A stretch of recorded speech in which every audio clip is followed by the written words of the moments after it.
तो राधे राधे बच्चों, मेरा नाम है सचिन और एक बार फिर आपका स्वागत है मेरे YouTube channel MG science academy में। तो ये हमारा पार्ट 11। इसमें हम क्या करेंगे, पार्ट 10 में हमने एक्सरसाइज के 3 क्वेश्चन तक कर लिए थे। आज हम यहाँ से स्टार्ट करेंगे फोर्थ से। कहाँ से? फोर्थ से स्टार्ट करेंगे। तो फोर्थ क्वेश्चन क्या कहता है बच्चों, what is a balance chemical equation. Balance chemical equation क्या होती है? तो सभी को पता है बैलेंस केमिकल इक्वेशन क्या होती है। वो इक्वेशन या वो रिएक्शन जिसके अंदर क्या होता है, रिएक्टेंट में जितने भी नंबर ऑफ एटम्स होते हैं और प्रोडक्ट में जितने भी नंबर ऑफ एटम्स होते हैं, दोनों क्या होते हैं, बराबर होते हैं। जैसे मान लो सोडियम के 2 हैं तो लेफ्ट हैंड साइड में भी 2 होंगे, यानी रिएक्टेंट में भी 2 होंगे और प्रोडक्ट में भी 2 होंगे, ये होता है। और ठीक है, आगे क्या पूछा है, वाई शुड केमिकल इक्वेशन भी बैलेंस। केमिकल इक्वेशन को बैलेंस क्यों किया जाता है? ताकि वो क्या कर सके, वो ओबे कर सके, मतलब वो उस रूल को फॉलो कर सके, उस लॉ को फॉलो कर सके। कौन सा लॉ है वो? Conservation of mass, law of conservation mass को ओबे कर सके, उसे फॉलो कर सके। इसलिए किसी भी केमिकल इक्वेशन को बैलेंस किया जाता है। ठीक है, इसलिए हमें केमिकल इक्वेशन को बैलेंस करना जरूरी होता है और उसे करना भी चाहिए। ठीक है, समझ में आया? इसका आंसर आपको स्क्रीन पे मिल जाएगा। आप कैसे लिखोगे?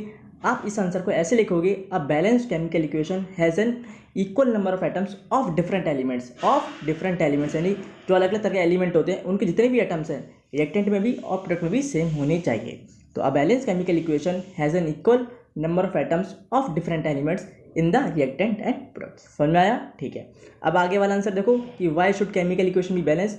तो उसके लिए क्या लिखोगे, the chemical equation should be balance, the chemical equation should be balanced to satisfy या ओबे या फॉलो, कुछ भी लिख सकते हो, to satisfy the law of conservation of mass, to satisfy the law of conservation of mass, ताकि ये जो law of conservation of mass होता है उसको फॉलो कर सके, उसको ओबे कर सके, OBEY मतलब ओबे कर सके। ठीक है, समझ में आया? आंसर आपको इसमें मिल जाएगा। अब बात करें रिएक्शन की, एक एग्जांपल देना पड़ेगा ना रिएक्शन का भी। तो कोई भी आप एक, इतनी सारी रिएक्शन है इसके अंदर, इस चैप्टर के अंदर कोई भी आप रिएक्शन दे सकते हो, चाहे वो ऑलरेडी बैलेंस हो या फिर लिख के बाद में उसे बैलेंस कर सकते हो। जैसे मैं आपको एग्जांपल देता हूँ, एक मैंने आपको एग्जांपल कराया था बच्चों कैल्शियम कार्बोनेट का। किसका? कैल्शियम कार्बोनेट का। उसे हम लोग क्या बोलते हैं, दूसरा नाम क्या होता है उसका? लाइम स्टोन होता है। तो जब भी आप उसे हीट करते हो क्या मिलता है आपको? कैल्शियम ऑक्साइड मिलता है और कार्बन डाइऑक्साइड मिलता है। ये ऑलरेडी ही बैलेंस होता है, ये ऑलरेडी बैलेंस होता है। जैसे कि आप स्क्रीन पे देख पा रहे हो, कैल्शियम का भी एक एटम है और लेफ्ट हैंड साइड में यानी रिएक्टेंट में, और प्रोडक्ट में भी कैल्शियम एक ही है, और कार्बन भी एक है, उधर भी कार्बन एक है, और ऑक्सीजन कितने हैं रिएक्टेंट में? O3 3 है, और प्रोडक्ट में कैसे हैं? कैल्शियम ऑक्साइड में 1 है और कार्बन डाइऑक्साइड में 2 है। तो टोटल कितने होंगे? 3, यानी कि ये ऑलरेडी बैलेंस है। चाहे तो आप एक ऐसा भी दे सकते हो जिसमें आपको खुद को बैलेंस करना पड़ेगा, तो वो भी दे सकते हो। जैसे कि वाटर की ले लो, ठीक है, वाटर की ले लो, H2 है, इलेक्ट्रिसिटी से कराओगे आपको हाइड्रोजन ऑक्सीजन मिलेगी, ठीक है, मिल गई। अब बैलेंस तो होगी नहीं क्योंकि यहाँ पे तो वाटर में 1 ऑक्सीजन होता है और राइट हैंड साइड में यानी प्रोडक्ट में 2 ऑक्सीजन होते हैं। तो क्या करोगे? कोई बात नहीं, वाटर में भी 2 लगा दोगे और हाइड्रोजन में भी 2 लगा दोगे, जैसे कि आप स्क्रीन पे देख पा रहे हो। इससे क्या होगा, आपका रिएक्टेंट में कितना हो जाएगा? हाइड्रोजन 4 हो जाएंगे और प्रोडक्ट में भी 2 2 4 4 हो जाएंगे। ऑक्सीजन कितने हो जाएंगे रिएक्टेंट में? 2, और प्रोडक्ट में तो ऑलरेडी 2 है ही। ठीक है, बैलेंस ये भी है। कोई भी एग्जाम्पल आप दे सकते हो आपकी मर्जी से। ठीक है, समझ में आया आपको? ओके, तो बच्चों अब हम आते हैं अपने क्वेश्चन नंबर 5 पे। क्वेश्चन नंबर 5 क्या कहता है, ट्रांसलेट द फॉलोइंग स्टेटमेंट, यानी कि जो भी स्टेटमेंट आपको दे रखे हैं 4 की 4, उसे आपको क्या करना है? ट्रांसलेट करना है। क्या करना है? ट्रांसलेट करना है इनटू केमिकल इक्वेशन। किस में करना है? केमिकल इक्वेशन में ट्रांसलेट करना है। And then balance them. अब भाई जब इक्वेशन लिखी उसे बैलेंस तो करना पड़ेगा ना, जिस तरह से खाना खाने के बाद पानी पीना पड़ता ही है, उसी तरह से इक्वेशन लिखने के बाद उसे बैलेंस तो करना ही पड़ेगा। क्यों? कंजर्वेशन मास को फॉलो भी तो करना है। ठीक है, तो पहली स्टूडेंट क्या लिख रही है बच्चों, ये आपको 4 के 4 स्टेटमेंट है, इसके आंसर आपको चारों के एक साथ मिल जाएंगे क्योंकि यहाँ पे थोड़ा टैब पे लिखना मुश्किल होता है। ठीक है, मैं आपको समझा भी दूंगा कैसे करना होता है। ठीक है, आपको चारों के 4 आंसर एक साथ ही मिल जाएंगे। ठीक है, कैसी है पहली स्टेटमेंट, क्या लिखती है, hydrogen gas combines with nitrogen, यानी कि हाइड्रोजन गैस यानी H2 जब भी कंबाइन होगी यानी कि प्लस नाइट्रोजन N2 के साथ टू फॉर्म अमोनिया, क्या बनाती है वो? अमोनिया, यानी कि NH3 बनाती है। ये तो आपकी सिंपल इक्वेशन हो गई, H2 + N2 + 2 NH3 बना दी। ठीक है, अब बात करनी से बैलेंस करने की। तो बैलेंस कैसे करेंगे? बैलेंस करने के लिए भी सिंपल ही होता है, कुछ खास नहीं होता बच्चों। इसे कैसे बैलेंस किया जाता है, इसे बैलेंस कैसे करेंगे, देखो हाइड्रोजन के आगे हम 3 लगा देंगे और अमोनिया के आगे 2 लगा देंगे। इससे हमारी क्या होगी, पूरी की पूरी रिएक्शन बैलेंस हो जाएगी। नाइट्रोजन 2 हो जाएंगे और हाइड्रोजन 6 हो जाएंगे, पूरी रिएक्शन बैलेंस हो जाएगी। ठीक है, आंसर आपको इसमें मिल ही रहा होगा, देख सकते हो आप। ठीक है, हो गया। सेकंड पॉइंट क्या कहता है बच्चों आपसे, सेकंड स्टेटमेंट कहती है हाइड्रोजन सल्फाइड गैस यानी कि H2S हाइड्रोजन सल्फाइड गैस होती है। ठीक है, बर्न्स इन एयर, यानी जब भी उसे जलाते हैं, जलाने का मतलब क्या होता है, ऑक्सीजन में ही जलाते हैं O2 से। ठीक है, यानी कि H2S + O2 to give water and sulphur dioxide. क्या देती है वो? प्रोडक्ट में वाटर यानी H2O देती है प्लस सल्फर डाइऑक्साइड यानी SO2 देती है। ये होगी हमारी इक्वेशन। बैलेंस कैसे करेंगे? देखो बैलेंस करना भी बहुत आसान है। कैसे इसे बैलेंस करेंगे हम? इसे हम बैलेंस करने के लिए सिंपल सा अपना तरीका लगाएंगे। वो क्या होगा, H2S है ना, H2S हाइड्रोजन सल्फाइड गैस के आगे 2 लगा देंगे कोफिशिएंट में, ऑक्सीजन के आगे 3 लगा देंगे और सल्फर डाइऑक्साइड के आगे 2 लगा देंगे और वाटर के आगे 2 लगा देंगे। इससे क्या होगा, हमारी पूरी रिएक्शन बैलेंस हो जाएगी। ठीक है, आपको इसको बैलेंस करना मैं थोड़ा और सिखाऊंगा, एक पेज पे सिखाऊंगा। ठीक है, मैं उसको आपको पेज पे सिखाऊंगा मैं। ठीक है, ओके। थर्ड पॉइंट क्या कहता है बच्चों आपसे, बेरियम क्लोराइड। ये तो बहुत बार कराई है मैंने रिएक्शन, बहुत बार। बेरियम क्लोराइड यानी BaCl2, ठीक है, रिएक्ट्स विद एल्यूमिनियम सल्फेट। जब भी एल्यूमिनियम सल्फेट के साथ रिएक्ट करती है Al2, और ब्रैकेट में क्या रहता है SO4 और थ्राइस। ठीक है, यानी सल्फेट के 3 मॉलिक्यूल होते हैं। तो जब ये आपस में रिएक्ट कर जाते हैं तो क्या बनाते हैं, Al3 बनाते हैं और बेरियम सल्फेट बनाते हैं। और ये किस तरह की रिएक्शन होती है, एक डबल डिस्प्लेसमेंट रिएक्शन होती है। किस तरह की होती है, एक डबल डिस्प्लेसमेंट रिएक्शन होती है।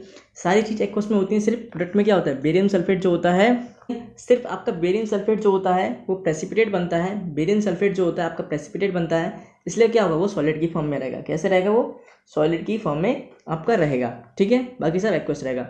बैलेंस कैसे करोगे, बैलेंस करना सिंपल होता है, कुछ खास नहीं होता बैलेंस करने में। क्या करोगे आप, बेरियम क्लोराइड के आगे 3 लगा दोगे, ठीक है, और क्या करोगे, बेरियम सल्फेट के आगे 3 लगा दोगे और एल्यूमिनियम क्लोराइड के आगे 2 लगा दोगे। इस तरह से आपकी पूरी रिएक्शन बैलेंस हो जाएगी, पूरी रिएक्शन बैलेंस हो जाएगी। समझ में आया, ठीक है।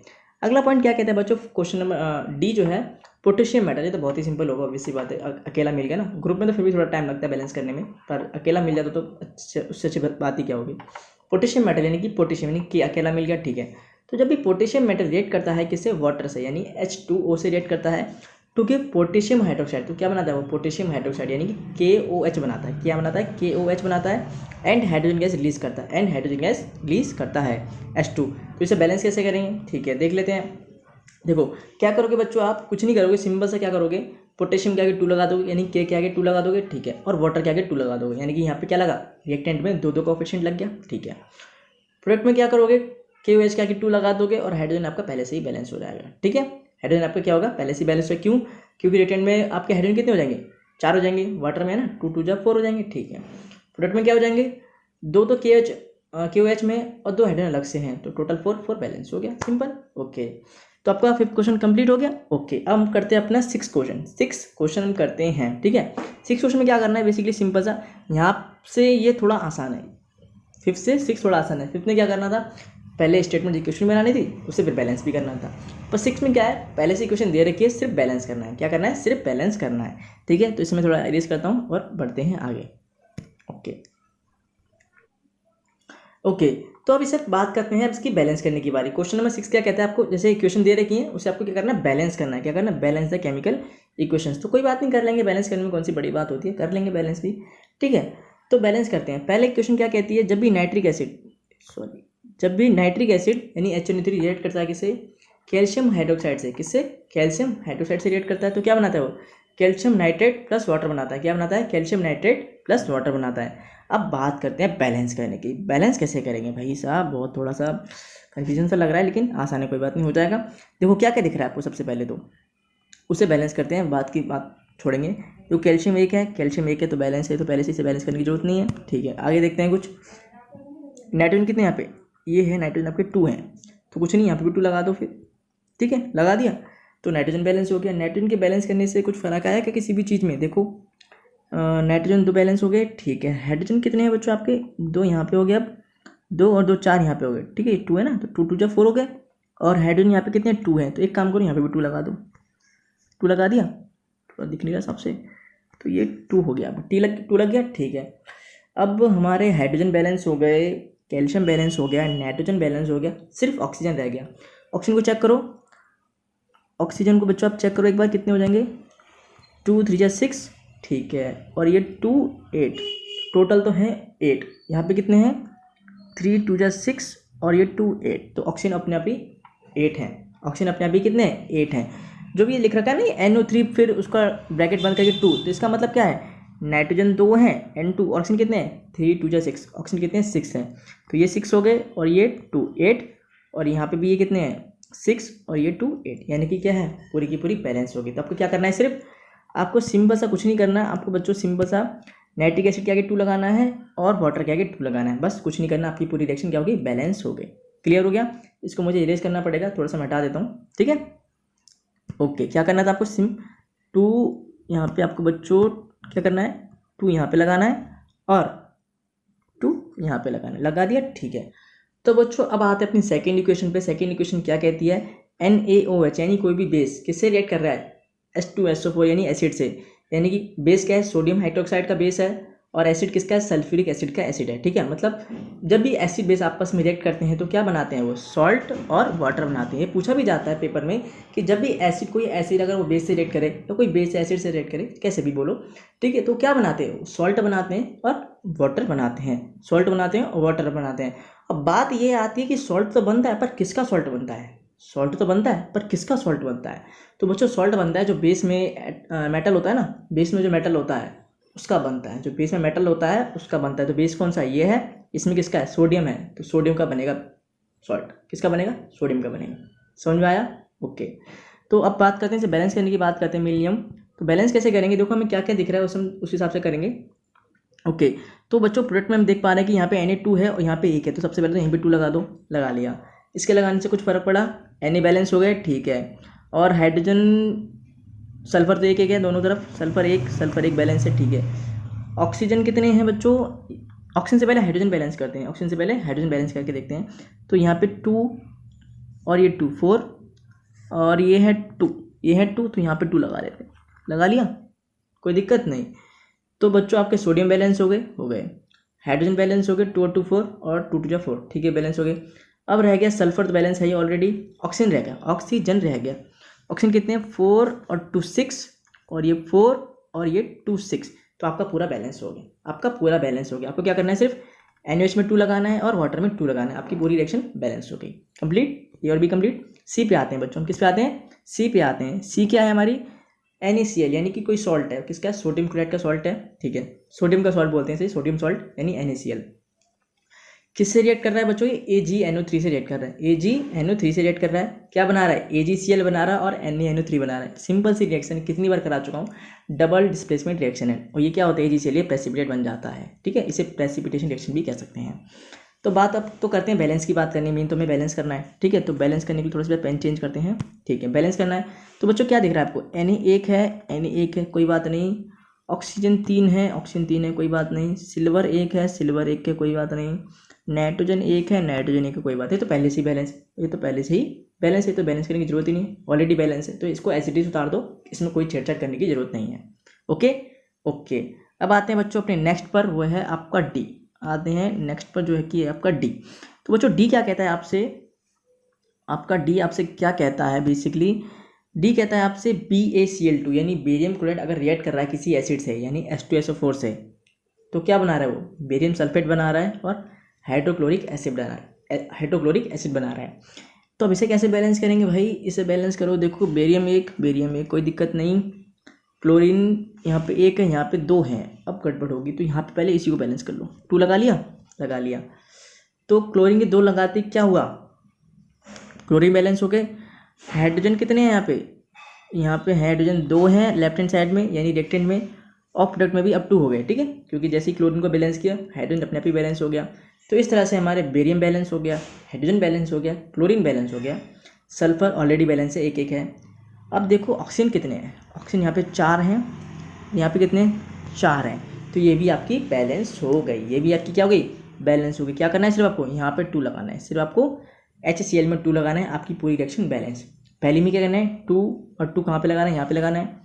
दूसरे में NH के आगे 2 लगाना है और वाटर के आगे 2 लगाना है। थर्ड अपना पहले से बैलेंस है। और फोर्थ यानी डी में क्या करना है, आपको एसिड HCl के आगे 2 लगाना है, ठीक है। आपकी चारों मैंने करा दी हैं, ठीक है। समझ में आया, नहीं आया तो कमेंट बॉक्स में पूछना, मैं आपको और अच्छे समझा दूंगा। किसी बच्चों को डाउट होता है, वरना सबको डाउट नहीं होता, हो जाता है क्लियर, ठीक है।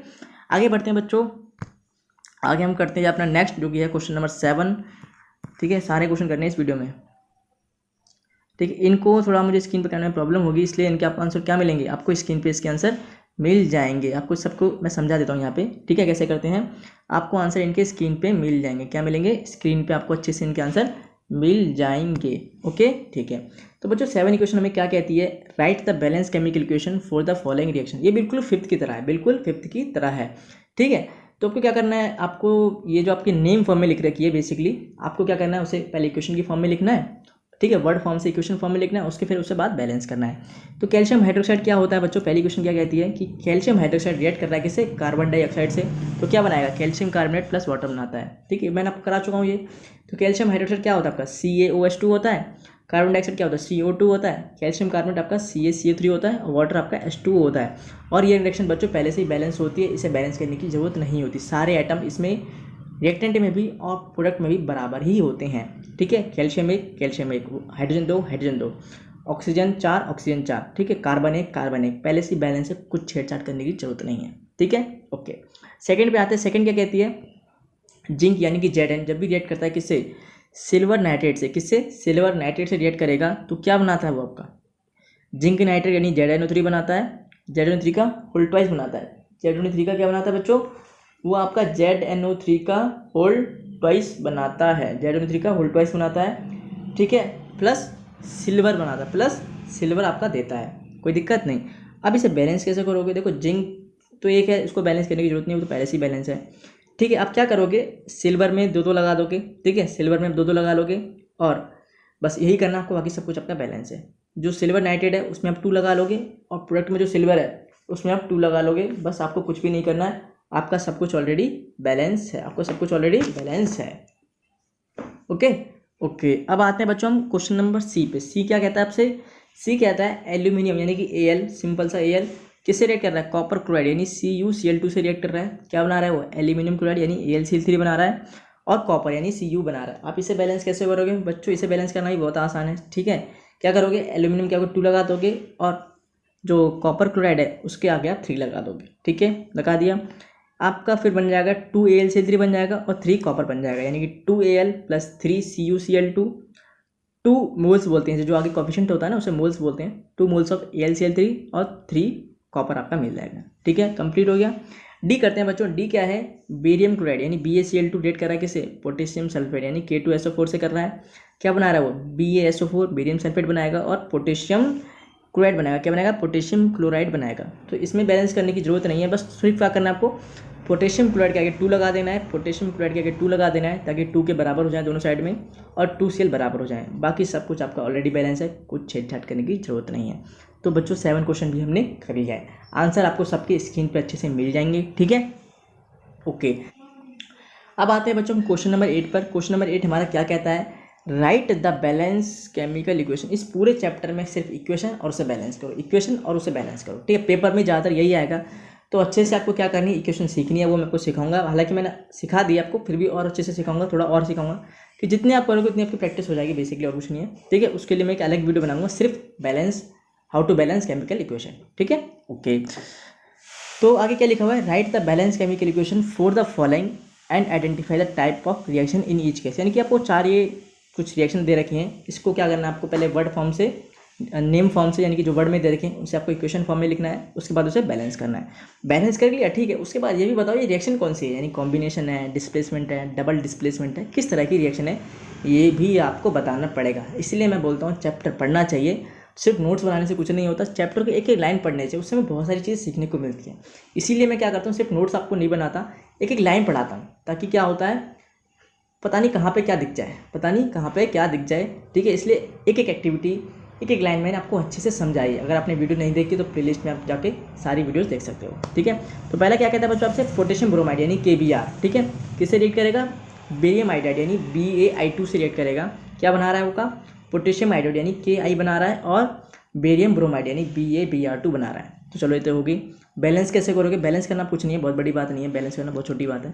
क्या करोगे आप, KBr है ना रिएक्टेंट में, पोटेशियम ब्रोमाइड, उसके आगे 2 लगा दोगे। क्या करोगे, 2 लगा दोगे। ठीक है, वो भी हमने क्यों लगाया, बेसिकली हमें ब्रोमीन बैलेंस करने थे, क्योंकि राइट हैंड साइड में प्रोडक्ट में हमारा BaBr2 मिलता है, यानी ब्रोमीन 2 मिलते हैं, और लेफ्ट हैंड साइड में रिएक्टेंट में 1 ही है, तो यहाँ पे 2 लगा देंगे। ठीक है, 2 लगा दिया। ठीक है, तो ब्रोमीन बैलेंस हो गया, पर ब्रोमीन के बैलेंस करते पोटेशियम में गड़बड़ हो जाएगी, 2 के तो हो जाएंगे रिएक्टेंट में, पर प्रोडक्ट में फिर 1 के रह जाएगा। क्या करोगे, 2 फिर इधर भी लगाना पड़ेगा, तो क्या करोगे, Ki के आगे भी 2 लगा दोगे। बस इतना ही करना है, KBr के 2 आगे लगाना है, और Ki के आगे 2 लगाना है, पूरी रिएक्शन बैलेंस। अब बात आती है किस तरह की ये रिएक्शन है।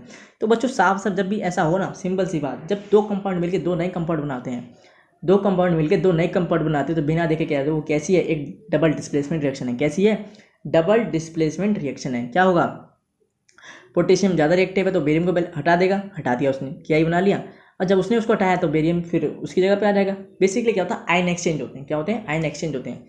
पोटेशियम पॉजिटिव है, ब्रोमीन नेगेटिव है, बेरियम पॉजिटिव है, आयोडीन नेगेटिव है, तो आपस में क्या हो गया, आयन एक्सचेंज हो जाएंगे, दो नए कंपाउंड बन जाएंगे। ठीक है, तो क्या ये डबल डिस्प्लेसमेंट रिएक्शन है। समझ में आया, हो गया, ठीक है। आगे बढ़ते हैं बच्चों। सेकंड क्या है, जिंक कार्बोनेट, यानी जिंक कार्बोनेट क्या होता है, ZnCl3 होता है, ZnCO3 होता है। ये क्या हो रहा है, बेसिकली इसे हीट ही कराएंगे हम लोग, क्या कराएंगे, हीट कराएंगे, तो क्या होता है, जिंक ऑक्साइड आपको मिलेगा ZnO प्लस कार्बन डाइऑक्साइड मिलेगा CO2। तो इसमें हम साफ साफ देख पा रहे हैं होता क्या है बच्चों, होता है क्या है, ये क्या हो रही है, टूट रही रिएक्शन, क्या हो रही है, टूट रही है। तो कैसी है, डिकम्पोजिशन रिएक्शन है। जो जिंक कार्बोनेट होता है वो दो कंपाउंड में टूट जाता है, किसमें, एक जिंक ऑक्साइड में, एक कार्बन डाइऑक्साइड में। तो यानी एक जिंक कंपाउंड, एक जो जिंक का कंपाउंड है बेसिकली जिंक कार्बोनेट, वो दो कंपाउंड में टूट जाता है। ठीक है, दो कंपाउंड में टूट जाता है, उसे क्या बोलते हैं, जब ऐसे कोई भी रिएक्शन होती है जिसमें एक रिएक्टेंट या एक कंपाउंड दो छोटे कंपाउंड में टूट जाता है, उसे क्या बोलते हैं, डिकम्पोजिशन रिएक्शन बोलते हैं। ठीक है, तो पहली आपकी डबल डिस्प्लेसमेंट है, दूसरी डिकम्पोजिशन है, थर्ड क्या है, और इसे बैलेंस करने की जरूरत नहीं, पहले से सब कुछ में बैलेंस होता है। ZnCO3 से ZnO प्लस CO2 मिलेगा, आपका पूरे बैलेंस रहता है। ठीक है, थर्ड करते हैं। थर्ड क्या कहती है, hydrogen plus chlorine, H2 plus Cl2। ये तो बहुत फेमस रिएक्शन है। H2 प्लस Cl2 क्या होती है, ये आपको HCl बनाती है, और आप देख ही पा रहे हो हाइड्रोजन भी दो है, क्लोरीन भी दो है, तो क्या करोगे आप, प्रोडक्ट में 2 लगा दोगे, तो क्या होगा, 2 हाइड्रोजन 2 क्लोरीन, आपकी बैलेंस हो जाएगी। ठीक है, सिंपल रिएक्शन है। अब ये भी हम देख पा रहे हैं, जब दो रिएक्टेंट मिलकर एक प्रोडक्ट बना रहे हैं, दो रिएक्टेंट मिलकर एक प्रोडक्ट बना रहे हैं, यानी दो मॉलिक्यूल मिलकर एक बड़ा मॉलिक्यूल बना रहे हैं, बड़ा कंपाउंड बना रहे हैं, तो क्या हो जाएगा, वो एक कैसी रिएक्शन होगी, कॉम्बिनेशन रिएक्शन हो जाएगी। कैसी हो जाएगी, कॉम्बिनेशन रिएक्शन, जो कि डिकम्पोजिशन की अपोजिट होती है। तो पहली डबल डिस्प्लेसमेंट, दूसरी डिकम्पोजिशन, तीसरी कॉम्बिनेशन। ठीक है, कंप्लीट हो गया। अब आते हैं डी पे। डी क्या कहती है, डी थोड़ी बड़ी लग रही है देखने में, कोई बात नहीं। क्या कहती है, मैग्नीशियम यानी Mg है, किससे रिएक्ट कर रहा है, हाइड्रोक्लोरिक एसिड यानी HCl से रिएक्ट कर रहा है। ठीक है, इसके फेज भी साथ ध्यान रखना। ठीक है, किस फेज में, एक्वस में है, सॉलिड में है, लिक्विड में है। ठीक है, इसका बहुत ध्यान रखना, पेपर में नंबर टीचर इसके भी काट सकता है। ठीक है, एक्वस का ये जो भी है सारे ध्यान रखना। यहाँ पे तो कर दे रखे हैं, पर मान लो अगर नहीं दे रखे हो तो आप लिख के आना पेपर में। ठीक है, तो मैग्नीशियम प्लस हाइड्रोक्लोरिक एसिड यानी HCl क्या बनाएंगे, सिंपल सी बात, मैग्नीशियम क्लोराइड बना लेंगे MgCl2, और हाइड्रोजन गैस अलग हो जाएगी। ये एक आंसर में भी है शायद, ये एक आंसर में भी शायद चौथे आंसर में था इसकी रिएक्शन जो है, ये रिएक्शन जो है चौथे आंसर की भी है, जो एक्सरसाइज का ही। ठीक है, मैंने कराई थी। तो मैग्नीशियम प्लस हाइड्रोक्लोरिक एसिड, ये मैग्नीशियम क्लोराइड और हाइड्रोजन मिल जाएगी। ठीक है, कोई दिक्कत नहीं। बैलेंस कैसे करोगे, ठीक है, तो जैसे कि हम देख पा रहे हैं प्रोडक्ट में जो होता है MgCl2 मिलता है, MgCl2 मिलता है, और रिएक्टेंट में HCl सिर्फ एक ही क्लोरीन है, तो क्या करोगे, 2 लगा दोगे। 2 लगा दोगे तो क्या हो जाएगा, आपके क्लोरीन बैलेंस हो जाएंगे, और हाइड्रोजन जैसे ही आपने क्लोरीन में 2 लगाया, HCl में 2 लगाया, तो आपके 2 हाइड्रोजन इधर हो गए और 2 हाइड्रोजन आपके उधर हो गए, तो आपकी पूरी रिएक्शन क्या होगी, बैलेंस हो गई। तो ये कैसी रिएक्शन है, ये कैसी रिएक्शन है, ये एक डिस्प्लेसमेंट रिएक्शन है। ये कैसी रिएक्शन है, एक डिस्प्लेसमेंट रिएक्शन। अब ऐसा नहीं है कि जैसे कि मैंने कहा कि 2 कंपाउंड मिलकर 2 नए कंपाउंड बना दो, भाई 2 कंपाउंड का बनाया, उसमें तो एक ही डिस्प्लेट किया, वो तो एक गैस मिली है, वो तो बेसिकली गैस मिली है ना। तो Mg ने क्या किया, हाइड्रोजन को डिस्प्लेस कर दिया, क्योंकि Mg is more reactive than hydrogen, तो Mg ने हाइड्रोजन को डिस्प्लेस कर दिया, MgCl2 बना लिया, हाइड्रोजन बेचारा अलग हो गया। हाइड्रोजन किसी से रिएक्ट तो करा नहीं उसने, कुछ कंपाउंड तो बनाया नहीं। ठीक है, तो क्या है, एक डिस्प्लेसमेंट रिएक्शन है। ठीक है, तो ऐसे में सोचना कि 2 इधर भी है 2 उधर भी है, तो डबल डिस्प्लेसमेंट होगी। अरे कंपाउंड तो देखो यार, कुछ बना है कि नहीं बना नया। ठीक है, Mg ने क्या किया, क्लोरीन से रिएक्ट किया, तो MgCl2 बना लिया, और हाइड्रोजन गैस हमारी अलग हो गई। तो क्या हो गया, ये एक डिस्प्लेसमेंट रिएक्शन है, सिंपल सी। बहुत ईजी है, सारी की सारी रिएक्शन आपको बहुत ईजी मिल रही है। अभी तो कुछ नहीं है, 11th क्लास में जब आओगे, साइंस लोगे, तब पता चले कि रिएक्शन कैसे जाती है, वो भी ईजी होती है, पर जैसे जैसे लेवल बढ़ता है, जाहिर सी बात रिएक्शन तो बढ़ेगी बढ़ेगी। ठीक है, तो 10th क्लास की साइंस 9 से तो ईजी होती है। 9th और 10th की जो साइंस होती है वो थोड़ी, 9th की जो साइंस होती है वो थोड़ी टफ होती है एज कम्पेयर टू 10th। ठीक है, उसी तरह 11th की साइंस जो होती है थोड़ी सी टफ होती है एज कम्पेयर टू 12th, क्योंकि ये होता क्या है ना, 9th और 12th आपका ना, 9th और 11th आपका बेस बनाता है, 9th और 11th आपका बेस बनाता है। ठीक है, जिसने 9th अच्छे से पढ़ ली उसके लिए 10th कोई दिक्कत नहीं है, जिसने 11th अच्छे से पढ़ ली उसके लिए 12th कोई दिक्कत नहीं है। ओके, अब करते हैं क्वेश्चन नंबर 9। क्वेश्चन नंबर 9 क्या कहता है बच्चों हमारा, ठीक है, आगे आते हैं। क्वेश्चन नंबर 9 हमसे कहता है, क्वेश्चन नंबर 9 क्या कहता है, what does one mean by exothermic and endothermic reaction. तो आपको क्या करना है, बेसिकली एक्सोथर्मिक रिएक्शन बताना है और एंडोथर्मिक रिएक्शन बताना है, और उनके एग्जांपल्स देने हैं। तो बेसिकली क्या करना पड़ेगा, आपको डेफिनेशन ही लिखनी पड़ेगी एक्सोथर्मिक रिएक्शन क्या होती है, और उसके बाद आपको बताना पड़ेगा बच्चों की एंडोथर्मिक रिएक्शन हम किस तरह से उसका आंसर हम दे सकते हैं। ठीक है, तो कैसे लिखोगे, एक्सोथर्मिक रिएक्शन कौन सी रिएक्शन होती है, मैंने पढ़ा रखा है बच्चों आपको। एक्सोथर्मिक रिएक्शन वो रिएक्शन होती है जिसमें प्रोडक्ट के साथ क्या होता है, प्रोडक्ट के साथ हीट रिलीज हो रही होती है, यानी प्लस हीट करके लिखा होता है प्रोडक्ट में, तो वो कौन सी होती है, एक्सोथर्मिक रिएक्शंस होती हैं। बहुत सारे एग्जांपल्स भी मैंने कराए हुए हैं इसके। कार्बन के साथ कराया हुआ है, कैल्शियम ऑक्साइड के साथ कराया हुआ है, बहुत कराया है मैंने, ठीक है। और एंडोथर्मिक रिएक्शन क्या होती है? एंडोथर्मिक रिएक्शन वो होती है जिसमें हीट एब्जॉर्ब होती है। इसके लिए भी 3 तरह से रिएक्शन कराई है, हीट से कराई है, लाइट से कराई है और इलेक्ट्रिसिटी से कराई है। आंसर आपको पूरा स्क्रीन पे मिल जाएगा। कैसे लिखना है बच्चों? एक्सोथर्मिक रिएक्शन कैसे लिखोगे? पहले डेफिनेशन कि दोज रिएक्शन, क्या दोज रिएक्शन इन विच क्या हीट इज इवॉल्व, क्या बोलते हैं? हीट इज इवॉल्व भी लिख सकते हो और रिलीज भी लिख सकते हो, कुछ भी लिख सकते हो। तो those reaction in which heat is evolve are known as exothermic reaction बोलो, ठीक है, एक्सोथर्मिक रिएक्शन हो जाएंगे।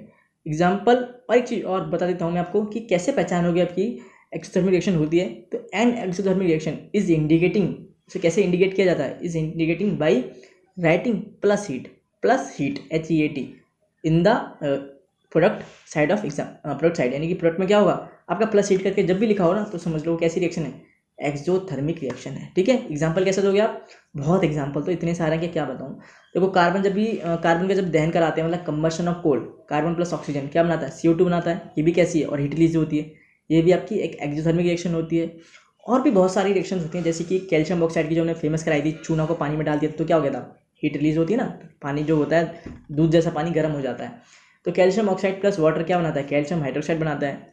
कैल्शियम ऑक्साइड को बोलते हैं बिना भुजा हुआ चूना, और एक और जो उसका नाम होता है क्विकलाइम और लाइम भी कहा जाता है। और कैल्शियम हाइड्रोक्साइड जो होता है भुजा हुआ चूना होता है, जिससे हम लोग पेंट करने के लिए यूज़ करते हैं कैल्शियम हाइड्रोक्साइड को, उसका क्या होता है? स्लैकलाइम उसे बोलते हैं। ये भी एग्जांपल्स होते हैं। और भी एग्जांपल्स हैं। आपका जो रेस्पिरेशन का जो एग्जांपल होता है, तभी ग्लूकोज ऑक्सीजन से रिएक्ट करता है तो कार्बन डाइऑक्साइड वाटर और एनर्जी देता है, वो भी आपकी एक्सोथर्मिक रिएक्शन है। मैग्नीशियम जब ऑक्सीजन से रिएक्ट करता है MgO बनाता है, वो भी आपकी एक्सोथर्मिक रिएक्शन है। तो एक्सोथर्मिक रिएक्शन के तो भाई बतेरे एग्जाम्पल हैं, ठीक है। अब बात करते हैं एंडोथर्मिक कैसे लिखोगे। तो एंडोथर्मिक रिएक्शन मैंने बता दिया क्या होती है, जो एनर्जी जो हीट एब्जॉर्ब करती है। तो कैसे लिखोगे? Those reactions in which heat is absorb are known as endothermic reaction. आपको केमिस्ट्री में एक फ़ायदा मिल जाता है कि लैंग्वेज आपकी कोई भी है, मतलब सेम होना चाहिए, ठीक है। जरूरी नहीं किसी टीचर ने ऐसे लिखा है तो उसको डिट्टो ऐसे छाप के आ जाओगे, नहीं, चेंज कर सकते हो पर मतलब सेम रहना चाहिए, मतलब सेम रहना चाहिए। बायोलॉजी में क्या होता है, उसमें आपको थोड़ा वर्ड टू वर्ड लिखना पड़ता है, पर केमिस्ट्री में आप अपनी लैंग्वेज चेंज कर सकते हो पर कॉन्सेप्ट और मतलब चेंज नहीं होना चाहिए, ठीक है।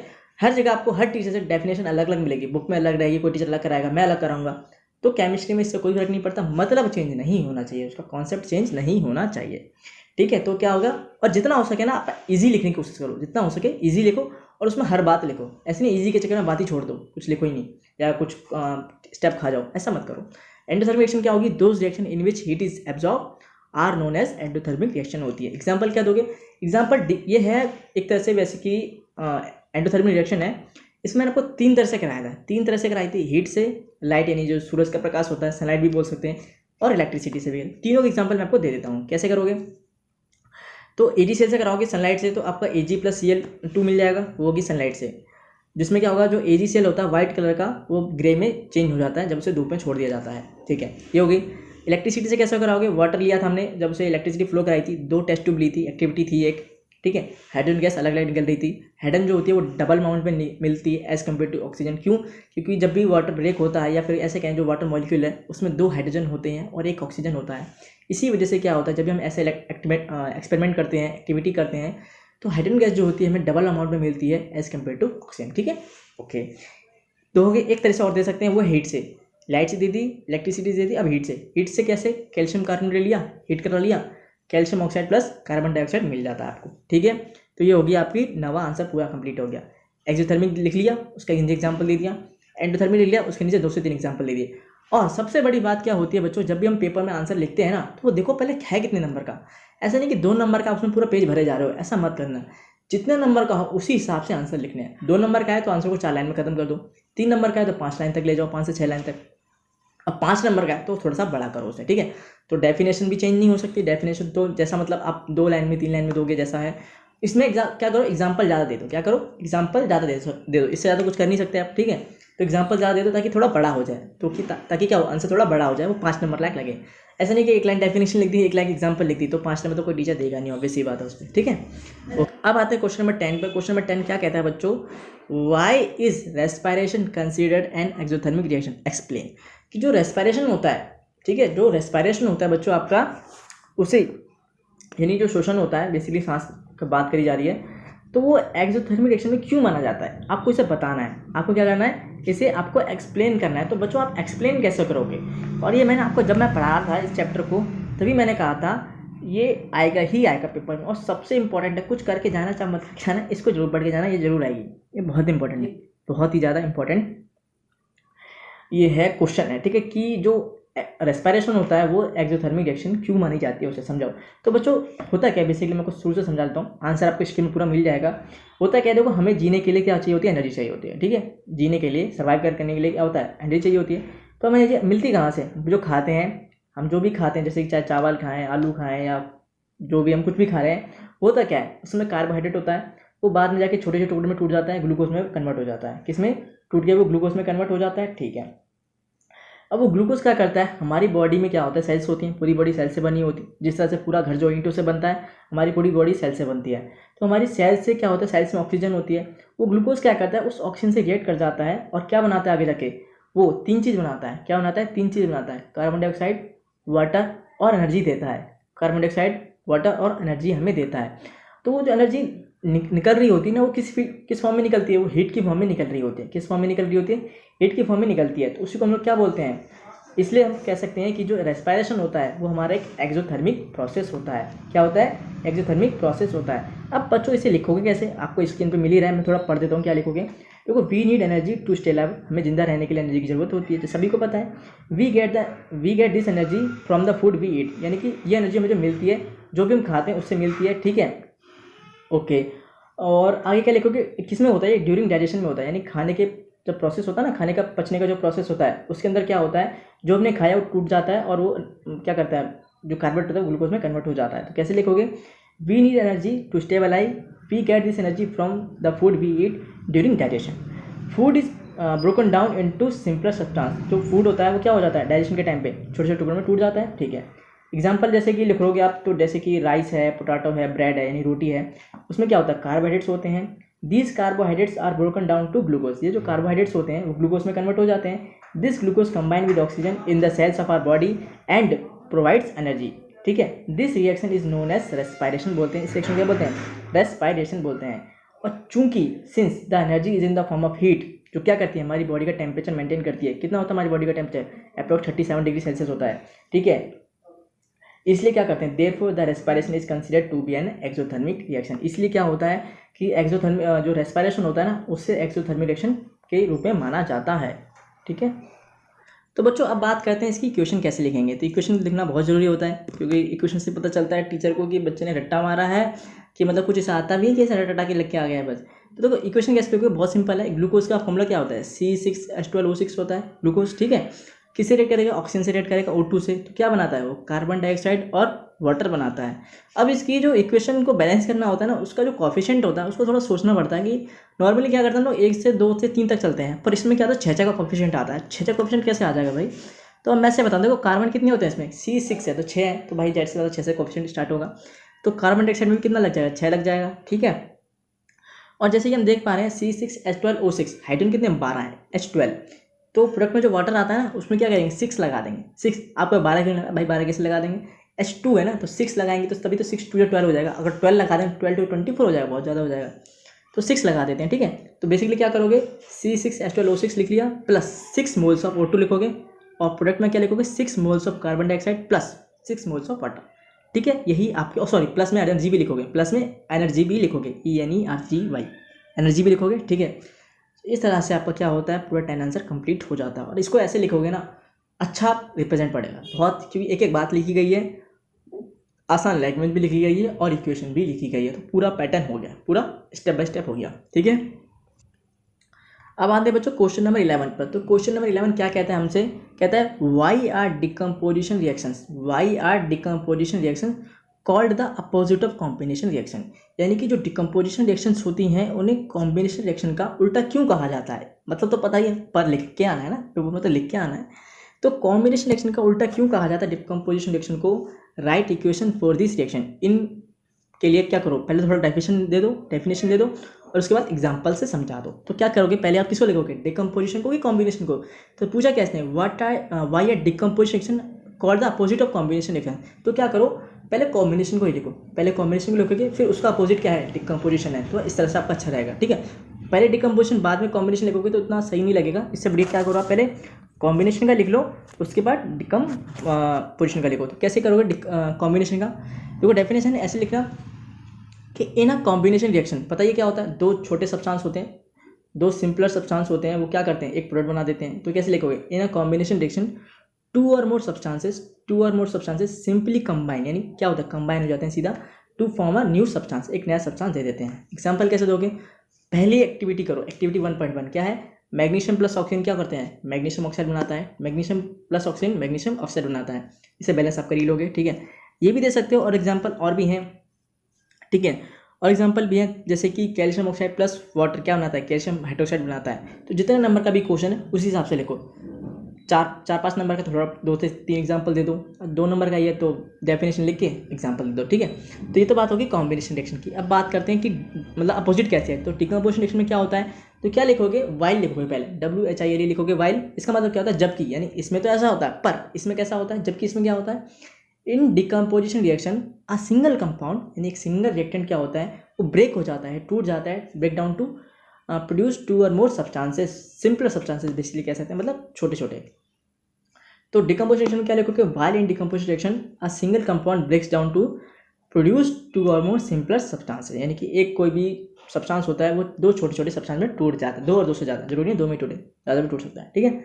एग्जाम्पल क्या दोगे, तो डिकम्पोजिशन रिएक्शन मैंने 3 तरह से आपको कराई थी, हीट से, लाइट यानी सनलाइट से, और इलेक्ट्रिसिटी से। तीनों रिएक्शन आप लिख दो, तीनों रिएक्शन आप लिख दो अगर नंबर ज़्यादा का है, ठीक है। तो कैसे लिखोगे, पहले बात करते हैं किसकी बात करें, पहले हम बात करते हैं हीट्स की बात करते हैं। हीट में क्या करोगे, कैल्शियम कार्बोनेट को हीट कराओगे, calcium oxide plus carbon dioxide मिल जाएगा, ठीक है। दूसरा बात करते हैं जिससे हम इलेक्ट्रिसिटी से, उसमें क्या किया था, वाटर को हीट कराया था तो हाइड्रोजन गैस प्लस ऑक्सीजन मिला था, ठीक है। तीसरी बात करते हैं सनलाइट की, जिसे हम लाइट भी कहते हैं, प्रकाश, ठीक है। तो AgCl को कराया था, जब AgCl जो सिल्वर क्लोराइड व्हाइट कलर का उसे धूप में छोड़ दिया था चाइना डेज में, तो क्या हुआ था, वो ग्रे कलर में कन्वर्ट हो गया था, यानी Ag प्लस Cl2 मिल जाएगा। तो Ag क्या है, जो ग्रे कलर में बन गया, Ag प्लस Cl2। तो ये आपका क्या हो जाएगा, इस तरह से आप दिखा सकते हो, पूरा का पूरा आपका 11 आंसर कंप्लीट हो जाता है। पहले कॉम्बिनेशन रिएक्शन लिखो, उसका एग्जाम्पल दो, फिर वाइल जरूर लिखना है, WHILE, क्यों, इसमें तो ऐसा होता है पर इसमें ऐसा होता है, जबकि इसमें ऐसा होता है, तो ये वाइल जरूर लिखना है आपको, ठीक है। लिख के आप क्या करना, डिकम्पोजिशन की डेफिनेशन लिखना और उसके एग्जाम्पल दे देना, 2-3 जो भी आपको आते हैं, ठीक है, ओके, देना अच्छे से, और उसके फेस साथ के साथ लिख के जाना है, जो जिस भी स्टेट में है, सॉलिड में है, लिक्विड में है, गैस में है या एक्वस में है, ठीक है। तो आपका बच्चों इस तरह से आपका 11 आंसर कंप्लीट हो जाता है, कंप्लीट हो गया, ठीक है। अब बात करते हैं अपने क्वेश्चन नंबर 12 पे। क्वेश्चन नंबर 12 क्या कहता है बच्चों, आपसे आगे पढ़ते हैं, ओके। तो क्वेश्चन नंबर 12 क्या कहता है, बेसिकली हमसे कहता है, write one equation each for decomposition reaction where energy is supplied in form of heat, light और इलेक्ट्रिसिटी, यानी कि ये तीनों तो मैंने आपको अभी बताई हैं, ये तीनों तो मैंने आपको अभी डिकम्पोजिशन रिएक्शन में बताई है। तो क्या करोगे, आपके हीट के लिए क्या करोगे, हीट के लिए आप कैल्शियम कार्बोनेट को हीट करके दे दोगे, calcium oxide plus carbon dioxide दे दोगे। और भी देख सकते हो आपके, क्योंकि रिएक्शन में बहुत सारी, चैप्टर में बहुत सारी रिएक्शन लिखी है जो डिकम्पोजिशन रिएक्शन की है, हीट से कराई है, तो ध्यान रखना हीट से कराई हुई। तो हीट से ऐसे दे सकते हो कि कैल्शियम कार्बोनेट को हीट कराओगे तो calcium oxide plus carbon dioxide मिल जाएगा, पहली बात होगी। लाइट से कैसे कराओगे, लाइट से वही वाटर को, सॉरी लाइट से करा रहा हूँ, तो AgCl, तो क्या करोगे, AgCl को, लाइट यानी सनलाइट की बात करी जा रही है, तो Ag प्लस Cl2 मिल जाएगा, ठीक है। इलेक्ट्रिसिटी की बात करेंगे, तो इलेक्ट्रिसिटी कैसे करोगे आप, इलेक्ट्रिसिटी में करोगे आप वाटर, H2O से आप क्या बनाओगे, हाइड्रोजन प्लस ऑक्सीजन बनाओगे। तो 3 तरह से देनी है आपको, हीट से, लाइट से और इलेक्ट्रिसिटी से, आपको 3 तरह से देनी है, ओके। आपने 3 तरह से दे दी, ठीक है। आपका बच्चों इस तरह से क्या होता है, 12 आंसर आपका कंप्लीट हो जाता है। और ये तीनों रिएक्शन कैसी हैं, डिकम्पोजिशन रिएक्शन है, कैसी हैं, डिकम्पोजिशन रिएक्शन है, कंप्लीट हो गया। अब आते हैं बच्चों अपने 13 क्वेश्चन पे। 13 क्वेश्चन क्या कहता है, बेसिकली हमसे सारे करेंगे, चाहे थोड़ी वीडियो लंबी हो जाए पर सारे करेंगे। 13 क्वेश्चन क्या कहता है बच्चों, हमसे 13 क्वेश्चन कहता है, इसको थोड़ा इरेज कर लेते हैं। 13 क्वेश्चन कहता है बच्चों, what is the difference between displacement and double displacement reaction. Displacement और डबल डिस्प्लेसमेंट रिएक्शन में क्या फ़र्क होता है, right equations for this reactions. In reaction के लिए आपको क्या करना है, बेसिकली आपको एग्जाम्पल सीखने हैं कुछ। तो कैसे आप इसका आंसर लिख सकते हो बच्चों, कि जो डिस्प्लेसमेंट रिएक्शन होती है वो डबल डिस्प्लेसमेंट रिएक्शन से अलग होती है। तो कैसे लिखोगे आप इसका आंसर बच्चों, आप इसका आंसर कुछ इस तरह से लिख सकते हो कि, कैसे करोगे, चलिए बताता हूँ मैं आपको कैसे करना है आपको।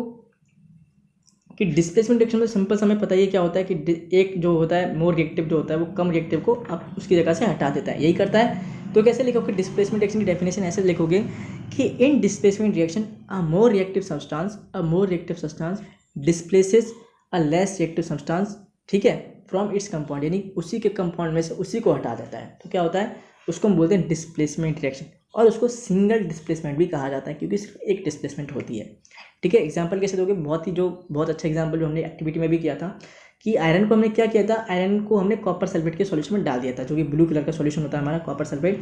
तो डालते क्या होता, आयरन सल्फेट बन गया था और कॉपर अलग हो गया, जिसका हमें परिणाम कैसे मिला था, रिजल्ट क्या मिला था कि जो ब्लू कलर का कॉपर सल्फेट सॉल्यूशन था उसका नीला रंग हल्का पड़ने लग गया था, वो हल्का हो गया था, हल्का से ग्रीन कलर आ गया था। ग्रीन कलर क्यों आया था, क्योंकि फेरस सल्फेट बनने लगा था, ठीक है, इस तरह से हुआ था। तो ये तो आपकी हो गई डिस्प्लेसमेंट रिएक्शन, ठीक है। और इसमें थोड़ा ऐसे भी लिख सकते हो, इन दिस रिएक्शन में क्या हुआ, इन दिस रिएक्शन में क्या हुआ, किसने किसको डिस्प्लेस किया, ये भी लिख देना। In this reaction iron displaces copper from copper sulphate solution, ठीक है, because iron is more reactive than copper.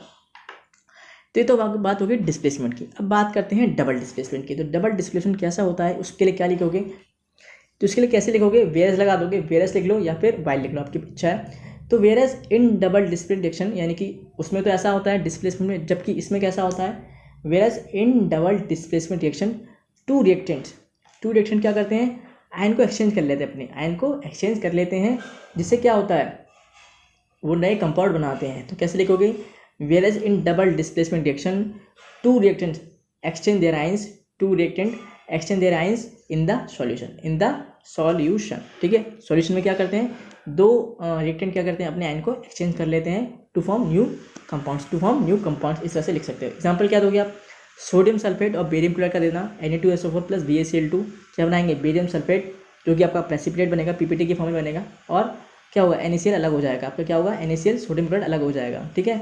सारी चीज़ें आपको उसमें रहेंगी, सिर्फ बेरियम सल्फेट को छोड़ के, बेरियम सल्फेट आपका सॉलिड की फॉर्म में रहेगा, ठीक है, ओके।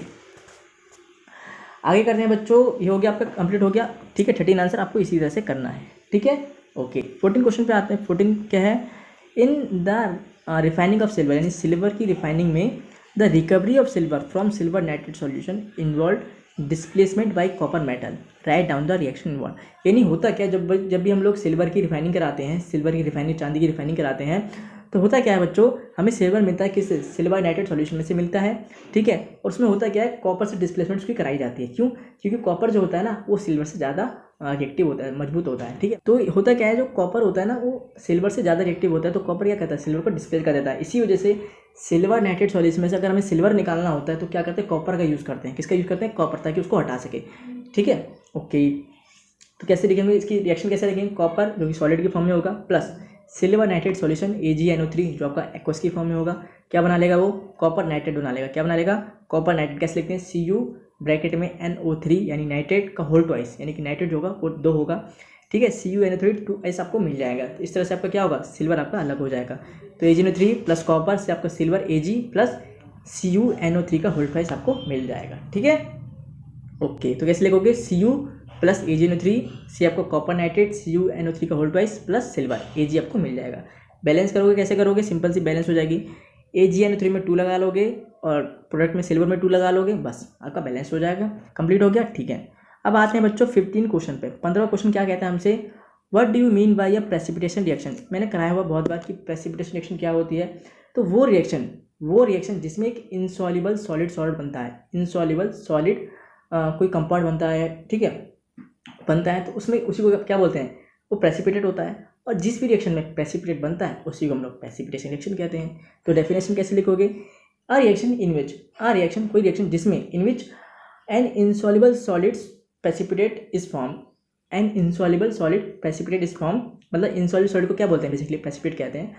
तो a reaction in which an insoluble solid जिसे प्रेसिपिटेट कहते हैं इस फॉर्म कॉल्ड प्रेसिपिटेशन रिएक्शन, ठीक है। एग्जांपल क्या दोगे, वही दे देना जो डबल डिस्प्लेसमेंट का है, Na2SO4 प्लस BaCl2 से बेरियम सल्फेट मिलेगा, जो कि आपका सॉलिड फॉर्म में रहेगा, प्रेसिपिटेट रहेगा, प्लस आपको NaCl एक्वस की फॉर्म में मिल जाएगा, ठीक है। ये आपका हो गया। एक ही चीज़ है, घुमा फिरा के हर बार पूछेगा, तब बात एक ही है, ठीक है, इसलिए चैप्टर पढ़ लो तो सारे कॉन्सेप्ट आपके क्लियर हो जाते हैं, ठीक है। तो डेफिनेशन बता दी, एग्जाम्पल बता दिया, ठीक है। अब करते हैं क्वेश्चन नंबर 16 पे। क्वेश्चन नंबर 16 क्या कहता है बच्चों, आपसे कहता है explain the following in terms of gain और loss of oxygen with 2 examples each. यानी कि आपको क्या करना है, ऑक्सीडेशन रिडक्शन बताना है, लेकिन सिर्फ ऑक्सीजन के फॉर्म में बताना है, गेन और लॉस, हाइड्रोजन की इसमें बात नहीं करनी कि हाइड्रोजन लेगा या ऑक्सीजन छोड़ेगा तो क्या फ़र्क पड़ेगा। सिर्फ और सिर्फ आपको ऑक्सीडेशन रिडक्शन बताना है, पर ऑक्सीजन की फॉर्म में, कि ऑक्सीजन लेगा तो क्या होगा, ऑक्सीजन छोड़ेगा तो क्या होगा, ठीक है।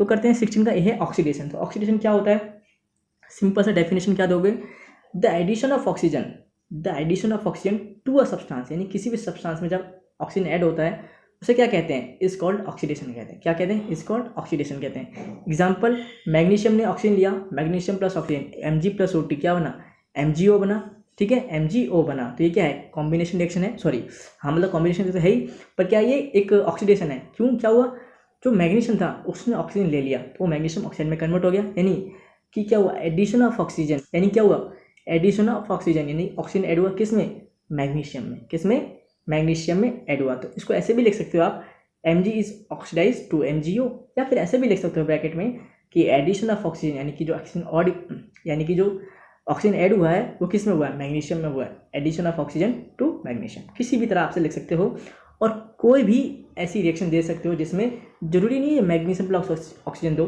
कार्बन प्लस ऑक्सीजन दे सकते हो, बहुत तरह की हैं, कोई भी आप दे सकते हो, ठीक है। तो ये होगी, पर आपको दो एग्जाम्पल देने ना, तो एक और देंगे इसी में। दूसरा क्या देख सकते हो आप, कॉपर प्लस ऑक्सीजन Cu+O2 से Cu2O कॉपर ऑक्साइड मिल जाएगा। उसमें भी क्या हुआ, copper is oxidise to copper oxide, ठीक है। कैसे लिख सकते हो, ये भी लिख सकते हो ब्रैकेट में, या फिर ऐसा भी लिख सकते हो, addition of oxygen to copper, आपकी जो भी इच्छा है वो लिख सकते हो, ठीक है। तो आपको ऑक्सीडेशन मैंने बता दिया। ऑक्सीडेशन क्या होता है, सिंपल सा, जब कोई भी सब्सटेंस ऑक्सीजन ले लेता है तो वो ऑक्सीडाइज हो जाता है, और उसको हम लोग क्या बोलते हैं, ऑक्सीडेशन कहते हैं, ठीक है। अब बात करते हैं रिडक्शन की। रिडक्शन क्या होता है बच्चों, रिडक्शन को भी बताना है लेकिन ऑक्सीजन की फॉर्म में बताना है, हाइड्रोजन से रिलेट नहीं करना, सीधा ऑक्सीजन से ही बताना है। तो ऑक्सीजन लेना ऑक्सीडेशन होता है, तो ऑक्सीजन छोड़ना यानी ऑक्सीजन लूज करना क्या होगा, रिडक्शन होगा, सिंपल सी बात, ठीक है। तो कैसे लिखेंगे, द रिमूवल यानी कि हटना, द रिमूवल ऑफ ऑक्सीजन, ठीक है, from a substance is called reduction कहते हैं, ठीक है। किसी भी सब्सटेंस से अगर ऑक्सीजन रिमूव हो जाता है, ठीक है, तो उसको क्या बोलते हैं, उसी को हम लोग रिडक्शन कहते हैं। एग्जाम्पल क्या दोगे, copper oxide CuO plus hydrogen क्या बनेगा, CuO कॉपर ऑक्साइड बनेगा, और वाटर बनेगा H2O। तो इसमें क्या हुआ, जो CuO है कॉपर ऑक्साइड, उसने क्या किया, अपना ऑक्सीजन लूज कर दिया, क्या किया, अपना ऑक्सीजन लूज कर दिया, तो कॉपर बन गया आगे जाके, और क्या हो गया, वो हाइड्रोजन जो है वाटर में कन्वर्ट हो गया। तो यहाँ पे बेसिकली क्या हुआ, दोनों की बात बताऊँ तो कॉपर ऑक्साइड इज रिड्यूस हो गया to copper and hydrogen is oxidise to water. पर हमें तो सिर्फ ऑक्सीजन के फॉर्म में बताना, तो इतना कहेंगे कि जो कॉपर ऑक्साइड है वो क्या हुआ, रिड्यूस हो गया टू कॉपर में, ठीक है। ये होगी आपकी रिडक्शन की एग्जांपल।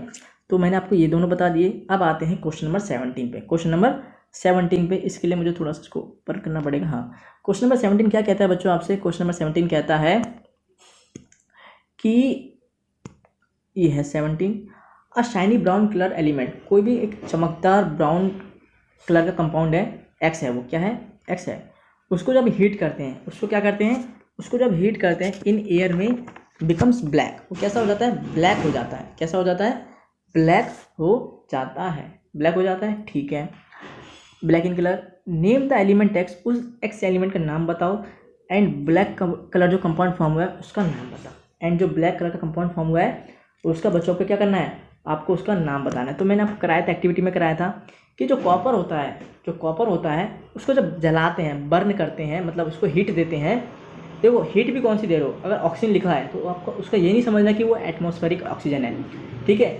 तो ऑक्सीजन दो तरह से कही जाती है, जब उसे जलाते हैं, हीट करते हैं, तब भी हम O2 लिखते हैं, और बाहर से सनलाइट मिल रही होती है तब भी उसे हम ऐसे ही बात करते हैं, मतलब बाहर से जो एटमॉस्फेरिक ऑक्सीजन की बात करते हैं उसे हम O2 लिखते हैं। तो यहाँ पे जो O2 लिखा जा रहा है बेसिकली उसे हीट के लिए लिखा जा रहा है, तो क्या हो रहा है बच्चों, यहाँ पे हम करेंगे Cu + O2 क्या बनेगा, कॉपर ऑक्साइड आपका बन जाएगा, Cu2 आपका बनेगा, ठीक है, कॉपर ऑक्साइड आपका बनेगा। तो यहाँ पे होता क्या है बच्चों, जो कॉपर होता है ना ब्राउन कलर का, वो जो जब से हीट करते हैं तो वो ऑक्सीजन से रिएक्ट करके क्या बना देता है, वो कॉपर ऑक्साइड बनाता है, और ब्राउन से ब्लैक कलर में कन्वर्ट हो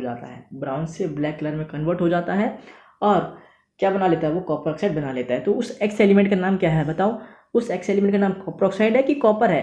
तो क्या बोला था, अ shiny brown colour element x, तो वो चमकदार ब्राउन एलिमेंट कौन सा था, एक्स, यानी कॉपर था, क्या था, कॉपर। फिर जाके बाद में होना वो ब्लैक कलर में कंपाउंड हुआ, ब्लैक कलर का कंपाउंड बना, तो वो बाद में जाके ब्लैक कलर कंपाउंड क्या है, वो आपका कॉपर ऑक्साइड है। पर जो एलिमेंट है ये वाला, ये आपका कॉपर है, ये आपका कॉपर है। फिर जब वो ऑक्सीजन से रिएक्ट करेगा तो कॉपर ऑक्साइड बना लेता है, जैसे कि आप स्क्रीन पे अपनी देख पा रहे हो। कॉपर जो है ब्राउन से जब कॉपर ऑक्साइड बना तो वो ब्लैक कलर में कन्वर्ट हो गया, ठीक है। क्वेश्चन नंबर 18 क्या कहता है बच्चों आपसे? 18 कहता है why do we apply paint on iron articles, यानी कि जो भी लोहे का सामान होता है, लोहे की चीज़ होती है, उस पर पेंट करना क्यों जरूरी होता है? पेंट क्यों किया जाता है? नहीं करेंगे तो क्या होगा? देखो बच्चों, पेंट इसलिए करना पड़ता है, बेसिकली थोड़ा समझा देता हूँ। होता क्या है, आंसर आपको स्क्रीन पे मिल ही जाएगा। होता क्या है, देखो पेंट करने से क्या होता है, जैसे लोहा है, ठीक है, लोहे की सरफेस है लोहे का, और बाहर का ऑक्सीजन, मॉइस्चर, एसिड, ये सब चीज़ें हैं। तो जब पेंट कर देते हैं तो उस पर एक लेयर बन जाती है। तो वो लेयर क्या करती है, उस लोहे के सरफेस को और बाहर के जो एटमॉस्फेरिक ऑक्सीजन, मॉइस्चर, नमी, इन सब से मतलब बीच में क्या करती है, बचाव का काम करती है, कह सकते हैं एक बैरियर का काम करती है, बैरियर का काम करती है। तो क्या करती है, उस लोहे के सरफेस पे बाहर की जो मॉइस्चर होता है उसको आने नहीं देती। क्या करती है, आने नहीं देती, एक बैरियर का काम करती है, प्रोटेक्शन का काम करती है।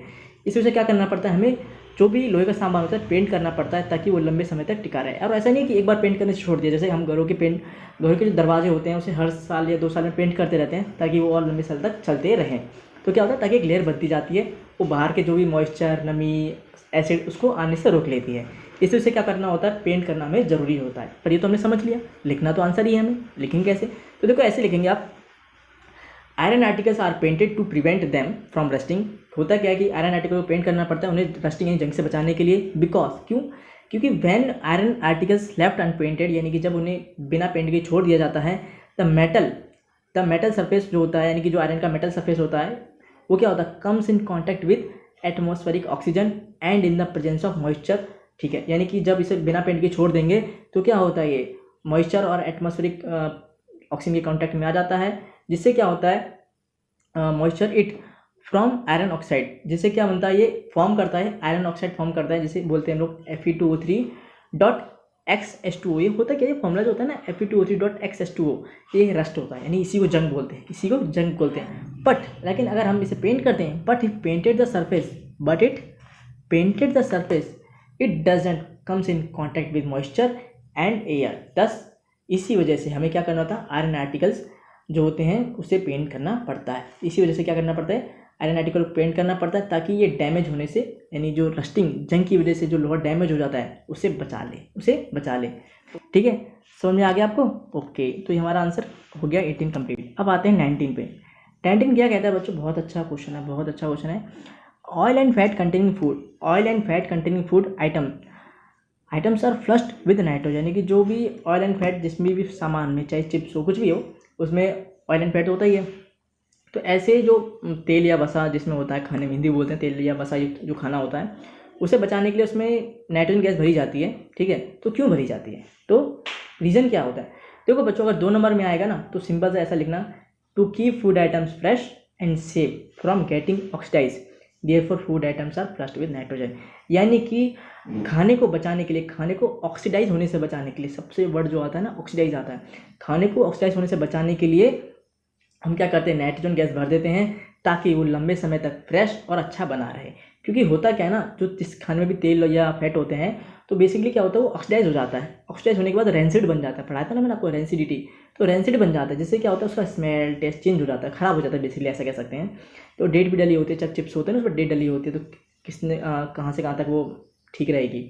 तो इसलिए अगर 2 नंबर में आएगा तो सीधा सा इतना लिखना कि to keep food item fresh and safe from getting oxygen से बचाने के लिए therefore food items are flushed with nitrogen. ये तो होगी 2 नंबर की बात। अगर मान लो 3-4 नंबर में क्वेश्चन आएगा तो कैसे लिखोगे, तो उसे थोड़ा बड़ा लिखना पड़ेगा। ठीक है, बड़ा तो लिखना पड़ेगा, तो तब कैसे लिखोगे, तब बच्चों आपको थोड़ा आंसर इसका बड़ा करना पड़ेगा, तब बच्चों आपको इसका आंसर थोड़ा बड़ा करना पड़ेगा। कैसे करोगे कि जो अगर मान लो थोड़ा बड़ा नंबर 3 से 4 नंबर में आता है, मार्क्स में आता है क्वेश्चन, तो कैसे लिखोगे, तो बच्चों इसका आंसर ऐसे लिखोगे कुछ, कैसे कि the main purpose of flushing nitrogen into food packets that contain oil and fat items is to prevent rancidity. यानी कि जो मेन कारण होता है, मेन पर्पज जो होता है नाइट्रोजन गैस भरने का, वो ये होता है कि जिस भी खाने में फैट और ऑयल होता है वो रेंसिडिटी से बचाया जा सके, ठीक है, जो कि तब पाया जाता है, कब होती है ये रेंसिडिटी, कब होती है, which occurs when the oil and fats reacts होते हैं विद ऑक्सीजन से रिएक्ट कर जाते हैं, दे बिकम रेंसिड बन जाते हैं and their smell and taste change हो जाती है, विच इज़ अनप्लीजेंट मतलब जो अच्छी नहीं होती, जो खुश लायक नहीं होती, जो अच्छी नहीं होती।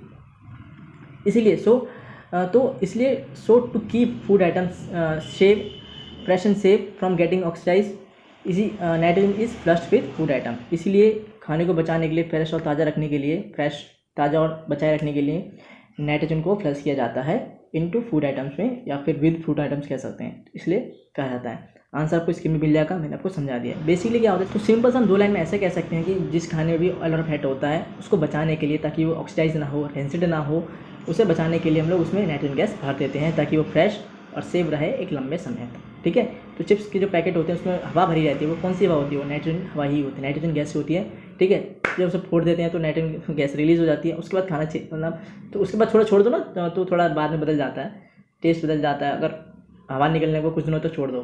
पर हाँ, अगर पैक अच्छे से, और इसी वजह से जो भी ऑयल और फैट का जो खाना होता है ना, उसे ऐसे कंटेनर में रखा जाता है, ऐसे बर्तनों में रखा जाता है जिससे क्या हो, बाहर से जो हवा है ना वो ना आ सके। ठीक है, ओके, इसलिए खाने को फ्रिज में रखना चाहिए ताकि खाना अच्छा रहे।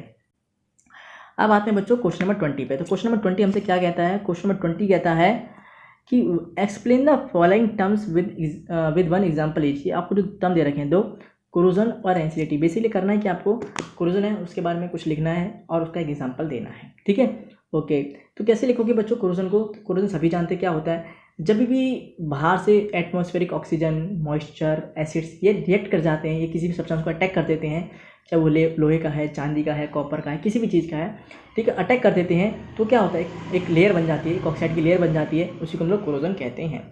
खासकर ये लोहे में होता है तो उसे जंग कह देते हैं, क्योंकि लोहा क्या होता है, उस रस्टिंग बोलते हैं इसे। ठीक है, तो कैसे लिखेंगे बच्चों आंसर? पहले कोरोजन की बताता हूँ, ए का। तो corrosion is a process where a metal is oxidise by atmosphere oxygen to form a oxide. Corrosion क्या होता है, एक ऐसा प्रोसेस होता है जिसमें कोई भी मेटल ऑक्सीडाइज हो जाता है, चाहे वो आयरन है यानी Fe है, कॉपर Cu है, सिल्वर Ag है, कुछ भी है, तो क्या होता है, ऑक्सीडाइज हो जाता है बाय एटमॉस्फेयर, एक ऑक्सीजन टू फॉर्म ऑक्साइड बना लेता है, copper plus oxygen copper oxide बना लेता है।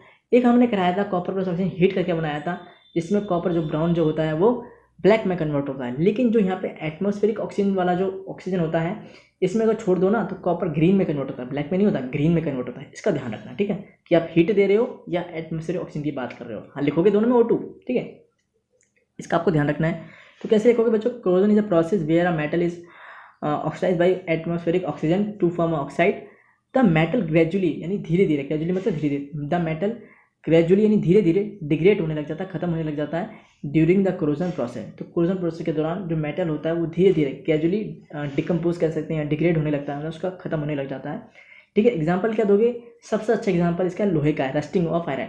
ठीक है, चाहे कूलर ले लो, AC ले लो, फ्रिज ले लो, वॉशिंग मशीन ले लो, और गेट ले लो, अपने घरों के जो दरवाजे होते हैं वो ले लो, गाड़ियाँ ले लो, गल सी जाती है ना।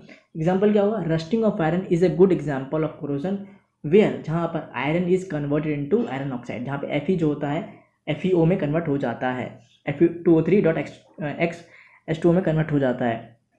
ठीक है, तो अगर 5 नंबर क्वेश्चन है तो थोड़ा और बड़ा कर सकते हो, क्या लिखोगे इसमें? ये लिख सकते हो। तो कैसे लिखोगे? Millions of dollars are spent annually implementing bridge, और भी शेप होते हैं फ्रॉम रस्टिंग। ठीक है, ओके, और मॉन्यूमेंट्स भी कह सकते हो। तो कैसे लिखोगे आंसर इसका? आप ऐसे लिखोगे, millions of dollars are spent annually in preventing bridge, monuments यानी कि जो स्मारक होते हैं, किससे बचाना है? फ्रॉम रस्टिंग, जंग से बचाना है। ठीक है, तो ये आपका क्वेश्चन का हो गया। तो बच्चों आप इसे लिखो कैसे? डेंसिटी को आप कैसे लिखोगे? तो इसका आंसर कुछ आपको इस तरह से लिखना है कि the condition produce by aerial condition, ऐसी कंडीशन जो कि एरियल कंडीशन की वजह से पैदा हुई है। एरियल कंडीशन मतलब जो एटमॉस्फेरिक ऑक्सीजन की वजह से हुई है। ठीक है, मतलब एटमॉस्फेयर की वजह से हुई है। तो the condition produce by aerial condition of fats and oils in food, जिस भी खाने में फैट और ऑयल होता है, causes unpleasant smell and taste, यानी कि जो स्मेल होती है और टेस्ट होता है वो अनप्लीजेंट होता है, अच्छा नहीं होता। ठीक है, और फूड आइटम का, उसी को बोलते हैं डेंसिटी, उसी को कहा जाता है, उसी को the condition produce by aerial condition of fats and oil in food causes unpleasant smell and taste of food item is called density. समझ में आया? ठीक है, एग्जाम्पल क्या दोगे? तो बच्चों आप इसका एग्जाम्पल सिंपल सा ऐसे दे सकते हो कि जो भी चिप्स बनाने वाले होते हैं, चिप्स बनाने वाली कंपनियाँ होती हैं, फैक्ट्री होती हैं, वो क्या करती हैं कि चिप्स में नाइट्रोजन गैस भर देते हैं ताकि वो जो चिप्स हैं वो ऑक्सीडाइज ना हो सके, उसका टेस्ट स्मेल ना बदले, अच्छा रहे। ठीक है, तो ये आपका एग्जाम्पल हो सकता है। ठीक, तो बच्चों मैंने आपको सारा पढ़ा दिया है, एक्टिविटी भी सारी कराई है और एक एक लाइन पढ़ाई है, सारे क्वेश्चंस कराए हैं, सब कुछ मैंने आपको पढ़ाया है। ठीक है, अगर कुछ ना समझ में आया हो तो कमेंट बॉक्स में पूछना, मैं आपको आंसर वहाँ पे कर दूंगा, वैसे तो इसकी नौबत ही नहीं आएगी। और अगर आपने वीडियोस कुछ नहीं देखी हैं तो प्लेलिस्ट में जाके सारी वीडियोस आपको मिल जाएंगी, चैनल की प्लेलिस्ट में जाना, सारी वीडियो आपको मिल जाएंगी। और वीडियोस पसंद आई हो तो प्लीज़ वीडियो को लाइक करना और लाल बटन को दबा के चैनल को सब्सक्राइब करना, अपने सभी दोस्तों में वीडियो को शेयर करना। और कोरोना का टाइम है इसलिए अपना ख्याल रखना, अपने परिवार का ख्याल रखना। ठीक है, मिलते हैं अगले चैप्टर में। राधे राधे।